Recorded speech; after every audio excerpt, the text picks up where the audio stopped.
The quiet kindness. ఇది హర్ష అనే ఒక అతని కథ. ఇతను తన ఊరిలోనే ఒక చిన్న బేకరీని నడిపేవాడు. అతను క్వాలిటీ చాలా బాగా మెయింటైన్ చేయడంతో అతని దగ్గరికి చాలామంది కస్టమర్స్ వచ్చేవారు. ఒకరోజు అతను ఉదయాన్నే బేకరీ ఓపెన్ చేయంగానే ఒక ఆవిడ బేకరీలోకి వస్తుంది. చిన్న పాప కూడా ఉంటుంది. ఆవిడ ఒక బ్రెడ్ని అడుగుతుంది. ఆ బ్రెడ్ని హర్ష ఆవిడకి ఇస్తాడు.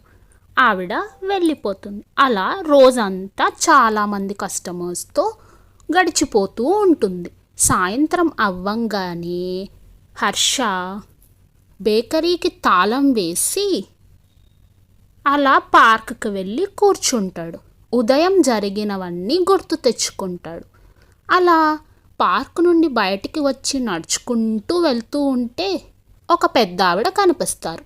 నేను మీ బేకరీకి రెగ్యులర్ కస్టమర్ని. మీ బేకరీలో ఉండే ఐటమ్స్ అన్నీ నాకెంతో ఇష్టమని చెబుతుంది. దాంతో హర్ష చాలా సంతోషిస్తాడు. సాయంత్రం అవ్వడంతో ఇక ఇంటికి వెళదామని నడుచుకుంటూ వెళ్తూ ఉండగా దారిలో హర్షకి ఒక కుక్క పిల్ల కనిపిస్తుంది.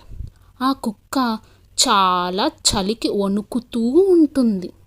దానితో హర్ష దాన్ని దగ్గరికి తీసుకొని దానికి ఒక బ్రెడ్ ముక్కని ఇచ్చి దాన్ని ప్రేమగా తనతో పాటు తీసుకొని వెళతాడు. ఇలా మనము కూడా మన దైనందిన జీవితంలో అందరి పట్ల ఎంతో ప్రేమగా దయగా ఉండాలి. హర్షని చూసి మనం ఈ విషయాన్ని నేర్చుకోవచ్చు. మీకు ఈ కథ నచ్చినట్లయితే మా ఛానల్ని సబ్స్క్రైబ్ చేయండి.